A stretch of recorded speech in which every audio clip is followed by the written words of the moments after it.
তো আল্লাহ তাআলা বলেছেন সালিহিনদের তোমরা সঙ্গী হও, নেককারদের সঙ্গী হও।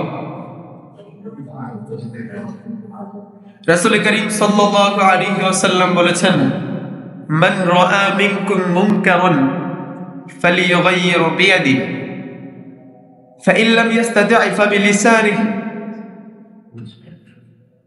ফাইন লাম ইস্তাতি' ফাবিকলবিহি ওয়াযালিকা আযআফুল ঈমান।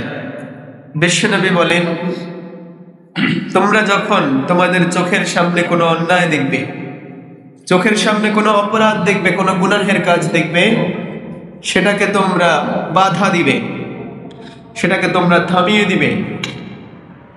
অতটুকু ক্ষমতা যদি তোমাদের না থাকে, তোমরা সেটা মুখ দিয়ে বলবে, জবান দিয়ে সেটার প্রতিবাদ করবে যে এই অন্যায় আমরা সহ্য করতে পারি না, এই অন্যায় আমরা হতে দিতে পারি না। ফাইন লাম ইস্তাতি' ফাবিকলবিহি, আর যদি বলার মতো ক্ষমতা, বলার মতো জায়গা আমাদের না থাকে, স্পেস আমাদের না থাকে, অন্তত পক্ষে আমরা অন্তর থেকে কোনো একটা অন্যায় যদি আমরা দেখি, সেটাকে আমরা ঘৃণা করব। তাহলে আমাদের কনসেপ্ট আজকে ক্লিয়ার যে আল্লাহ তাআলার নির্দেশ হচ্ছে আমরা সালিহিন, যারা নেককার, আমরা তাদের সঙ্গী হব, তাদের সাথী হব, তাদেরকে সাপোর্ট করব। এবং কেউ যদি কোনো অন্যায় কাজ করে, কোনো গর্হিত কাজ করে, কেউ যদি কোনো গুনাহের কাজ করে, কোনো নাফরমানির কাজ করে, সেটাকে আমরা পারলে থামিয়ে দিব, অন্তত পক্ষে বলবো। তাও না পারলে অন্তর থেকে অন্যায় কাজগুলোকে আমরা ঘৃণা করব। এবং ঘৃণার পরে ঈমানের আর কোনো স্তর নাই। ঘৃণা করা হচ্ছে ঈমানের সর্বনিম্ন স্তর, অর্থাৎ যার অন্তরে ঈমানের ছিটেফোঁটাও আছে, সে যেই কোনো অন্যায় কাজ যখন দেখবে, তার করার কিছু ক্ষমতা নাই, তার বলার কিছু ক্ষমতা নেই, সে অন্তর থেকে এটাকে ঘৃণা করবে, এটাকে কখনো সাপোর্ট করতে পারে না। সম্মানিত হাজারিন, সম্প্রতি আমরা দেখছি তাবলীগ জামায়াতের মধ্যে উত্তেজনা বিরাজ করছে। সাউন্ড অনেক বেশি, একটু কমায়। সমস্যা আচ্ছা, তাহলে আমরা বলছিলাম সম্প্রতি তাবলীগ জামায়াতের ইস্যুতে আমাদের দেশ উত্তাল হয়ে উঠেছে। এটা কিন্তু বেশ কিছুদিন ধরে এই দ্বন্দ্বটা লেগে আছে।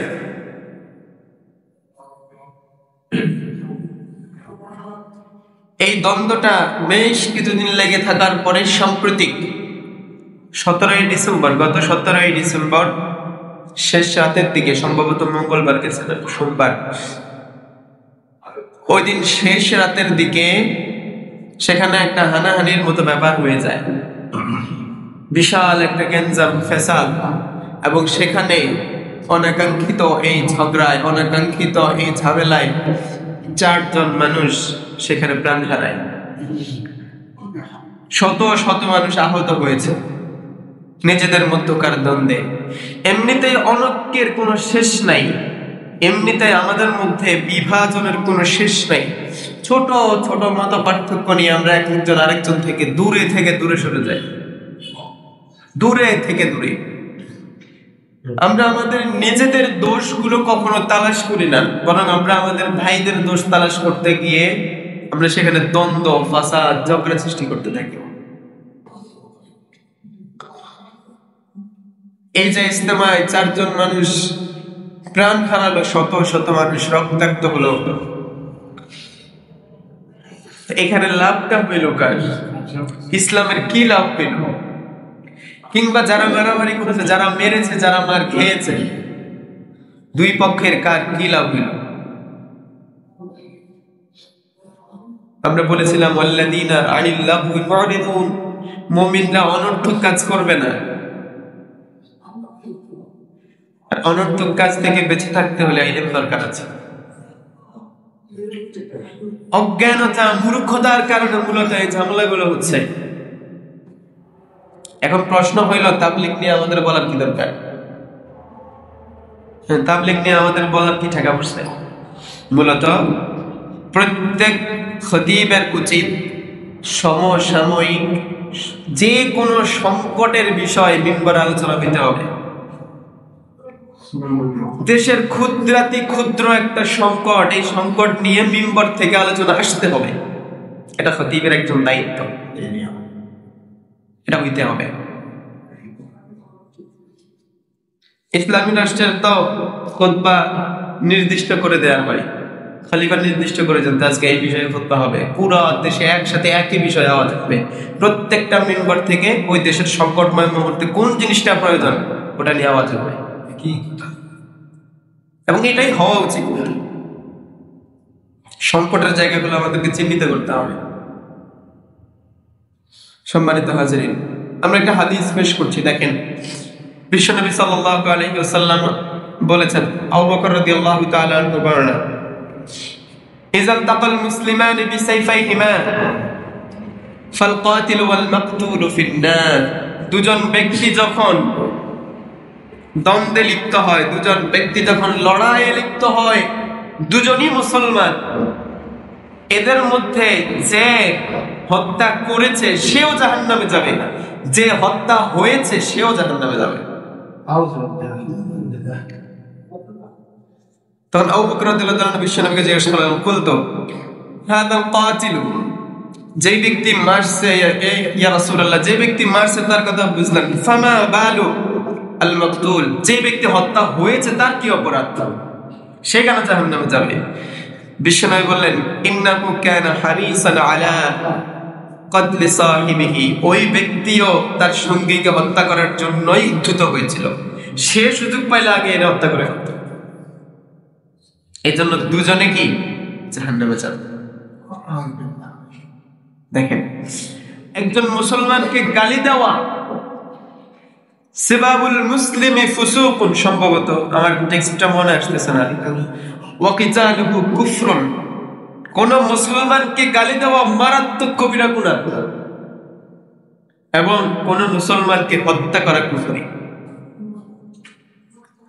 সুতরাং কেউ যদি জেনে বুঝে কোনো একজন নিরপরাধ মুসলমানকে, মুমিনকে হত্যা করে, সে আর ইমানদার নাই, সে কাফের হয়ে গিয়েছে। কাফের অবস্থায় সে মৃত্যুবরণ করবে যদি তাওবা করে ফিরে না আসে। এবং এই যে বিশ্বনবী সাল্লাল্লাহু আলাইহি ওয়াসাল্লামের এই হাদিসটা বললাম, যে যখন দুই ব্যক্তি যখন ঝগড়ায় উদ্ধত হয়েছে, দুইজনকে মারতে উঠেছে, ওই ক্ষেত্রে যে মরবে সেও জাহান্নামে, যে মারবে সেও যায়। আর মাআযাল্লাহ, আল্লাহ আমাদেরকে ক্ষমা করুন, যদি এই বিষয়টা এরকম হয় যে একজন জানেই না যে তার উপর হামলা হয়েছে, অথবা সে হামলা করতে উদ্ধত হয়নি, বিপরীত পক্ষ থেকে একপাক্ষিক ভাবে হামলায় নিহত হয়েছে, আল্লাহ তাআলা তাকে শহীদের মর্যাদা দিবেন যদি ঈমানের সাথে থাকে।